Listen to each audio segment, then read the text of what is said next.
संसारमा कुनै पनि कुराले आफैले काम गर्दैन, त्यसलाई काम गराउन लाउनु पर्छ। यो कुरा याद राख्नुस्। संसारमा कुनै पनि कुराले आफै हाम्रो लागि काम गर्दैन है, कसैको लागि काम गर्दैन। Cow does not give milk, गाईले दूध दिँदैन, दुहुनु पर्छ। कम्प्युटरले अझैसम्म आफै काम तपाईको लागि गर्दैन। जतिसुकै महँगो कम्प्युटर किन्नु भए पनि त्यो कम्प्युटरले तपाईको लागि काम गर्दैन। तपाईले काम लिन सक्नुपर्छ, कम्प्युटरको भाषा बुझ्नु सक्नुपर्छ, कम्प्युटरको सिस्टम बुझ्नु सक्नुपर्छ। जबसम्म तपाईले कम्प्युटरको सिस्टम बुझ्नुहुन्न तबसम्म कम्प्युटर तपाईको लागि बाकस मात्रै।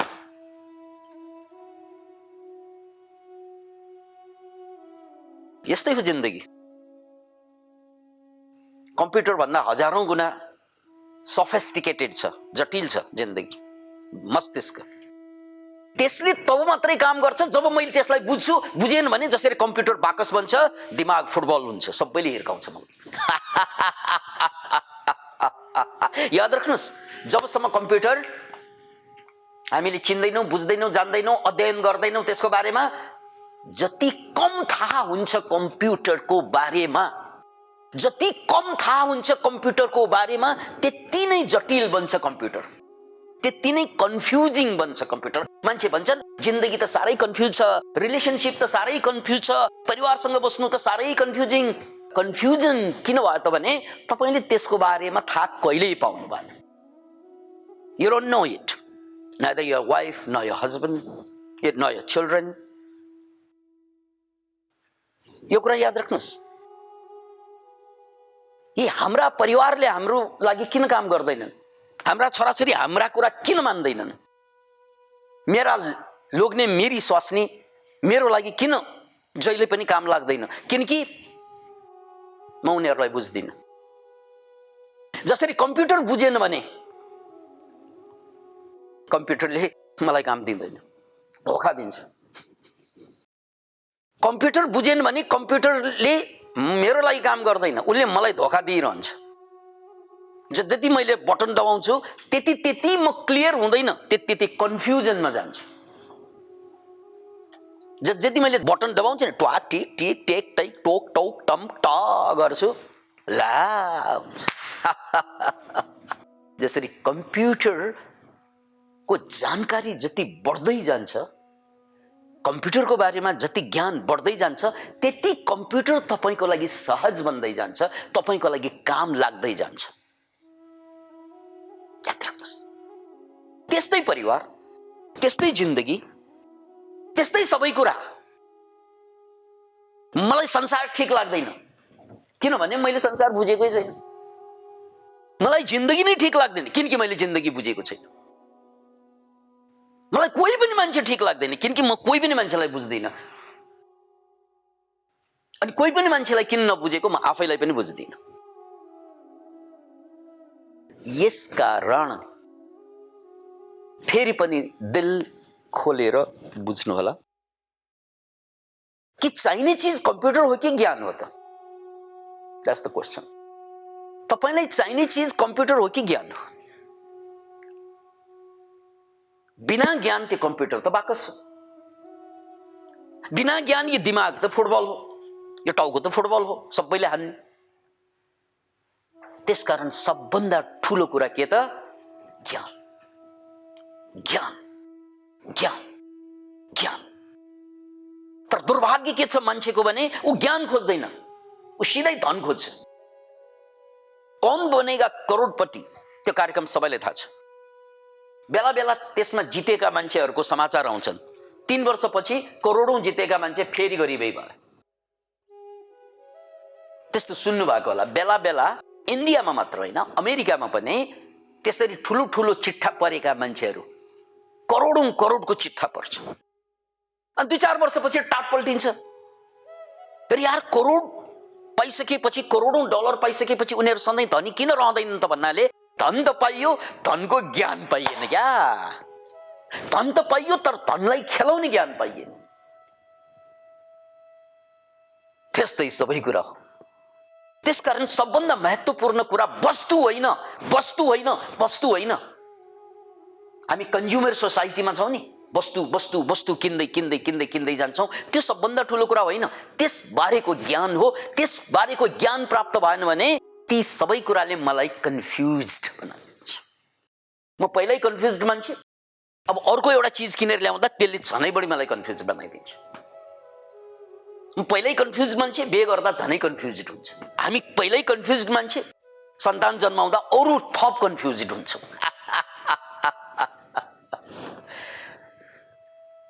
जे जति छन् सबैले कन्फ्युज बनाइरहेका छन्। अनि हामी भन्छौँ यो पनि ठिक भएन, त्यो पनि ठिक भएन, त्यो पनि ठिक भएन। होइन, म ठिक होइन कि मैले सबै कुरा खोज्नु अगाडि ज्ञान खोज्नु पर्दैन। ती कुराको एउटा क्याल्कुलेटर किन्दाखेरि पनि त्यसमा एउटा क्याटलग आउँछ, क्याल्कुलेटर कसरी चलाउने यत्रो मोटो आउँछ, कम्प्युटरको क्याटलग आउँछ। तर जिन्दगी के भइदियो भने जन्म त जन्म्यौँ संसारमा, कुनै क्याटलगै भएन क्या। कसरी यसलाई चलाउने थाहा नै छैन। Nobody knows. बिना क्याटलग आमा बाबाले हामीलाई जन्माइदिनु भयो, अनि आमा बाबालाई पनि उनका आमा बाबाले बिना क्याटलग नै जन्माएका हुन्। यानी बिना ज्ञान। कम्प्युटर घरमा, सुपर कम्प्युटर, तर आफूलाई चाहिँ रत्ती पनि नआउने कम्प्युटरको विषयमा। अब त्यो कम्प्युटर बाकस। जिन्दगी पनि फुटबल, सबैको फुटबल।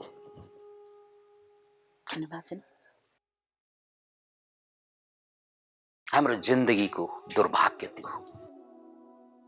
अतः सबभन्दा ठुलो कुरा वस्तु होइन, सबभन्दा ठुलो कुरा वस्तुमाथिको ज्ञान हो। त्यसकारण जहाँ जहाँ म दुखी हुन्छु, जहाँ जहाँ म कन्फ्युज हुन्छु, जहाँ जहाँ म पीडित हुन्छु, त्यहाँ वस्तुको अभावमा हुँदैन। लाग्छ मलाई अभावले, होइन। म पीडित किन भए? त्यो अभावको फाइदा थाहा नभएकोले, अभावको बारेमा ज्ञान नभएकोले। अभाव भनेको बडो गजबको ठुलो कुरा हो, बडो गजबको। मान्छेलाई के लाग्छ भन्नाले मसँग धन छैन, पद छैन, प्रतिष्ठा छैन, भएको भएमा के गर्थेँ जस्तो लाग्छ नि। हौ, ऊ नभएकोले कन्फ्युजमा परे। या सुन्नुहोस् त, मैले सबै पानी यहाँ हालिदिएँ, अब यो खाली भयो। खाली भयो मतलब यो अभाव भयो। अब अघिसम्म त्यहाँ पानी थियो, अब यो के भयो? पानीको अभाव भयो। पानीको अभाव। के पानीको अभाव हुनु भनेको प्रब्लम हो त? कि पानीको अभाव हुनु भनेको प्रब्लम हो त? नो। किनकि यो अभाव भएपछि एउटा गजबको फ्रिडम पाइन्छ, स्वतन्त्रता।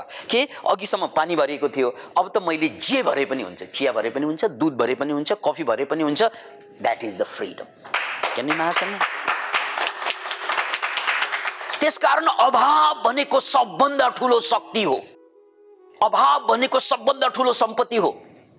तपाईसँग श्रीमान श्रीमती नहोला, अभाव, तेरी श्रीमती भएन, तेरी श्रीमान भएन, छटपटाउँछ मान्छे बिहे गर्नको लागि। यार, यो अभाव, श्रीमतीको अभाव, श्रीमानको अभाव भनेको कमताको स्वतन्त्रता हो। त्यो कमताको फ्रिडम हो। त्यो फ्रिडममै टेकेर बुद्ध भएका होइनन्। त्यो फ्रिडममै टेकेर जिजस भएका होइनन्। त्यो फ्रिडममै टेकेर लियोनार्डो दा भिन्ची भएका होइनन्। त्यो फ्रिडममै टेकेर मान्छे महान बनिन्छ। त्यो अभावको बहुत ठुलो पावर हुन्छ, बहुत ठुलो। त्यही अभाव मैले भने नि, यहाँ यो पानीको अभाव भयो, खाली भयो भने मसँग स्वतन्त्रता छ, जे भरे पनि हुने। श्रीमती भएका, श्रीमान भएका, छोराछोरी भएकाहरूसँग सुख नहुनुको कारण के त? दुःखै दुःख हुनुको कारण के त भन्ने उनीहरूले त्यो हुनुको बारेमा ज्ञान छैन। त्यो हुनुको बारेमा ज्ञान छैन। अनि नभएका मान्छेहरू जोसँग केही छैन, उनीहरूलाई नहुनुको बारेमा ज्ञान छैन। भएकाहरूसँग हुनुको बारेमा ज्ञान हुँदैन, नभएकासँग नहुनुको बारेमा ज्ञान हुँदैन। यो पनि चुक्यो, ऊ पनि चुक्यो। दुवै खालका मान्छे चुक्छन्। बिहे नगरेका पनि बर्बाद भइरहेका हुन्छन्, बिहे गरेका पनि हुन्छन्। धन नभएका पनि पीडित हुन्छन्, धन भएका पनि पीडित हुन्छन्। किनकि हुनु र नहुनुको सवाल होइन, हुनुको पनि ज्ञान चाहियो, नहुनुको पनि ज्ञान। मैले भने यो खाली हुनुको मतलब इट्स द फ्रिडम। अनि त्यो बेला जब तपाईँलाई थाहा हुन्छ ओहो नहुनुको ज्ञान पाएँ मैले, किनकि नहुनु माने माइनस होइन, नहुनु माने फ्रिडम, फ्रिडम प्लस भयो नि। नहुनु माने खत्तम हुनु होइन, नहुनु माने सबै पाउने सम्भावना। त्यसकारण नहुनु कति महान छ हेर्नुहोस् त। अब त हामी यो भएन त्यो भएन त्यो भएन, त्यो नहुनुको ज्ञान भएन क्या। फेरि पनि याद राख्नुहोस्, त्यसकारण ज्ञान भयो भने नहुनुले पनि सुख दिन्छ, हुनुले पनि सुख दिन्छ। यो डायलगलाई याद राख्नुहोस्, ज्ञान भयो भने नहुनुले पनि सुख दिन्छ, हुनुले पनि सुख दिन्छ, अभावले पनि सुख दिन्छ, भावले पनि सुख दिन्छ। अनि ज्ञान भएन भने भने भने अभावले पनि दुःख दिन्छ, जे प्रादुर्भाव भएका छन् ती सबैले पनि दुःख दिन्छ। अभावले पनि दुःख, प्रादुर्भावले पनि दुःख। ऊ प्रादुर्भाव भएका कुराले दुःख दिन्छ उसलाई, अभाव भएका कुराले दुःख दिन्छ उसलाई। त्यसकारण भन्नु त खोज्नु पर्ने के रहेछ त, के रहेछ त, के रहेछ त? ज्ञान, ज्ञान, ज्ञान। Cow does not give milk, गाईले दुधै दिँदैन, दुहुन जान्नुपर्छ क्या। Cow does not give milk, गाई दुध दिँदैन, दुहुनु पर्छ।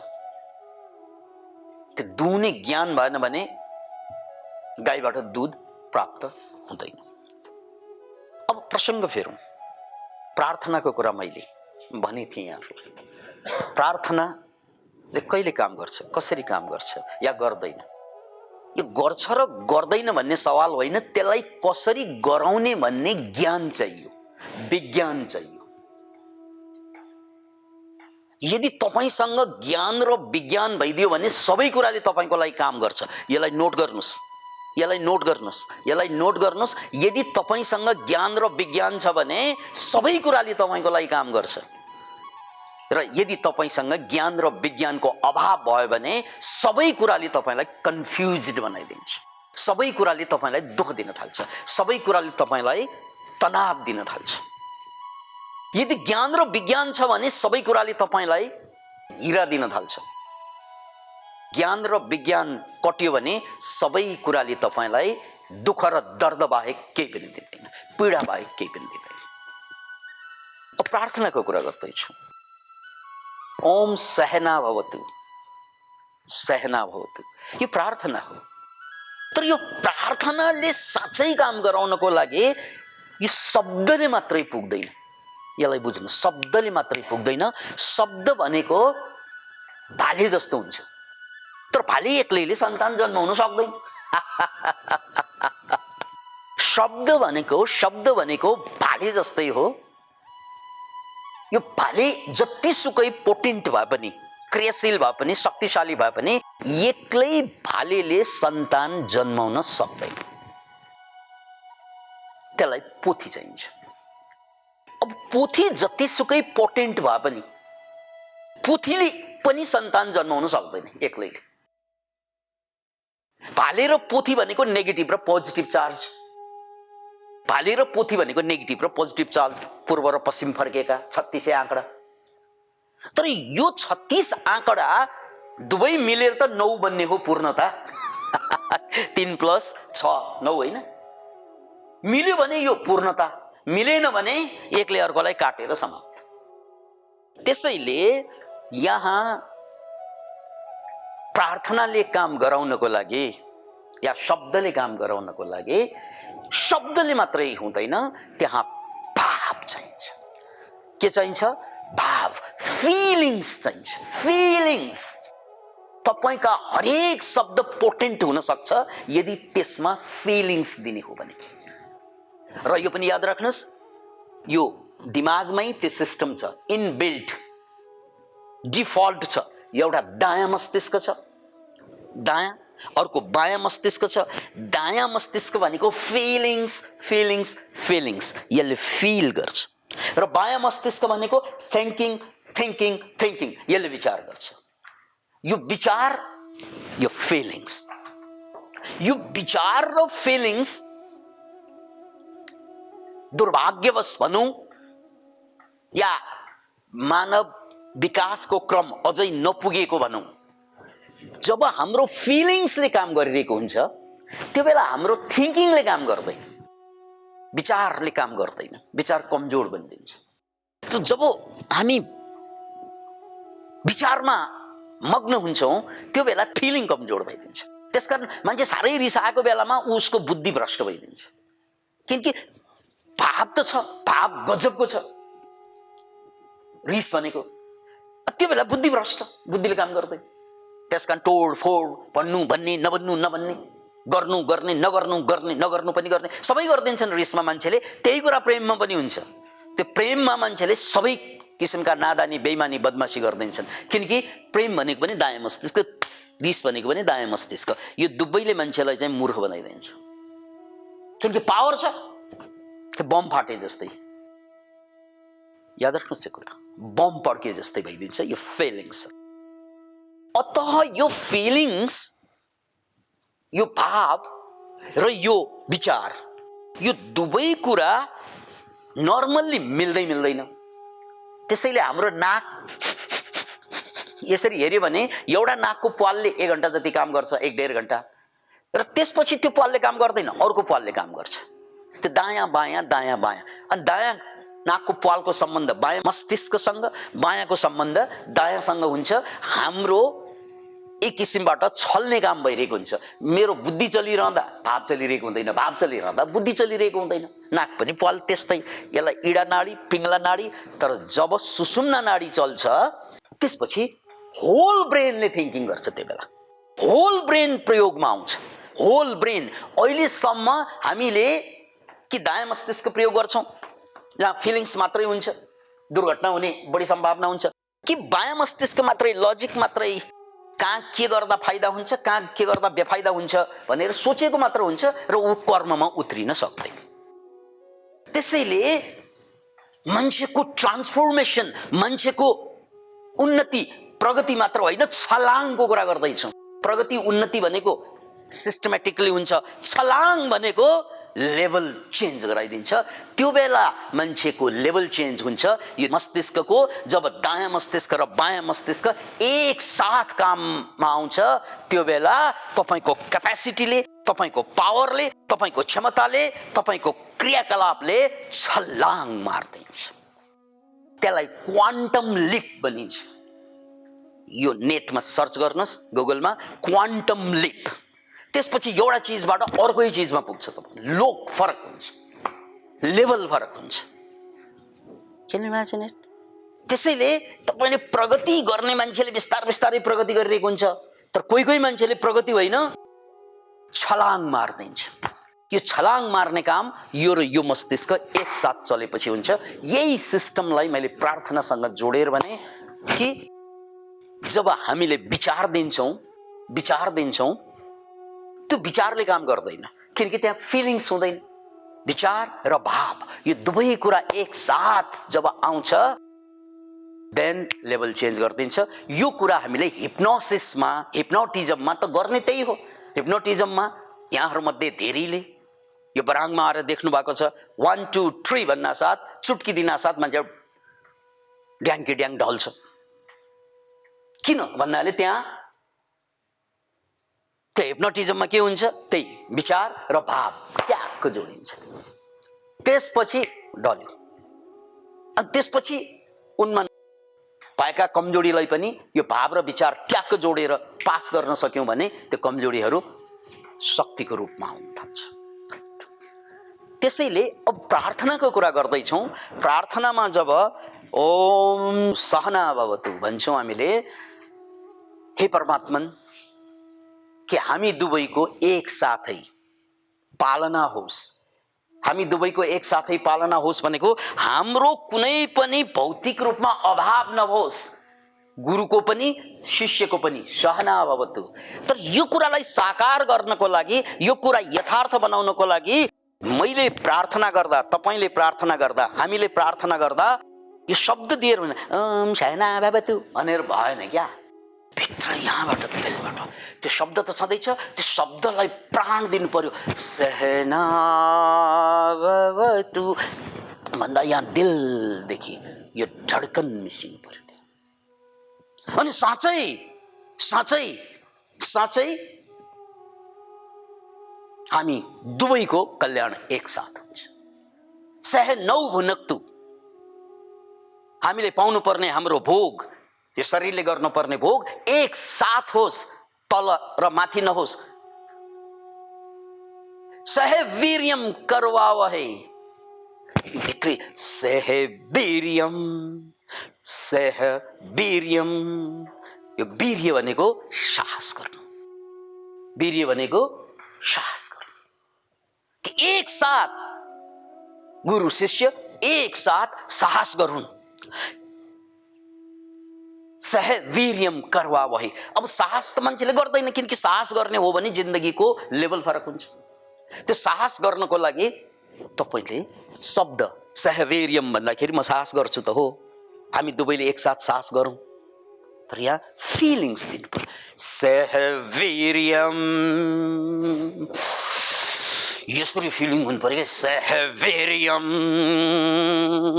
अब यस्तै हुनुपर्छ भन्ने त छैन, यो देखाएको मात्रै यो फिलिङ्स। सहवीर्यम करवावहै, यो वीर्य गरेपछि मात्रै तेजस्विनावधीतमस्तु, धी भनेको ज्ञान, अनि मात्रै तेरो मेरो सबैको ज्ञान तेजिलो हुँदै जान्छ। साहस नगरिकन हुन्छ र, साहस नगरिकन हुँदैन। त्यसकारण गुरु शिष्य यो दुवै पक्षले एक साथ साहस गर्न सकौं, त्यसको लागि, त्यो साहस गर्नको लागि त्यो प्रार्थनाबाट ल्याउन सकिन्छ। त्यो प्रार्थनामा पावर ल्याउनको लागि सहवीर्यम, यहाँदेखि फेल गर्नु पर्यो। यो फिलिङ, हे परमात्मन हामी दुवैको ज्ञान एक साथ तेज हुँदै जाउन्, दुवै पक्षको सबै पक्षको ज्ञान एक साथ तेज हुँदै जाउँ। यो प्रार्थना तपाईले शब्द र भाव जोडेर गर्ने हो भने घट्ने यही हो।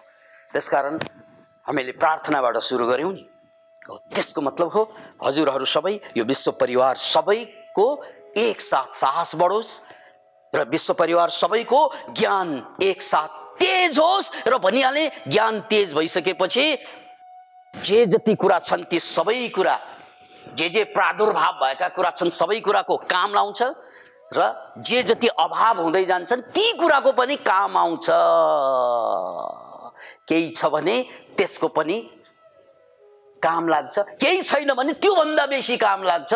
भएकोमा पनि काम लिन सक्ने, नभएकोमा पनि काम लिन सक्ने। तेजस्विनावधीतमस्तु, तेजस्विनावधीतमस्तु, तेजस्विनावधीतमस्तु, तेजस्विनावधीतमस्तु। यो फिलिङबाट प्रार्थना गर्नुस् त, then you will see the transformation. छलाङ देखिनुहुनेछ जीवनमा। अब तपाईले बराङमा आउनुभन्दा छलाङमा जानु अझै कल्याणकारी हुन्छ जहाँ जहाँ हुनुहुन्छ। जय होस्।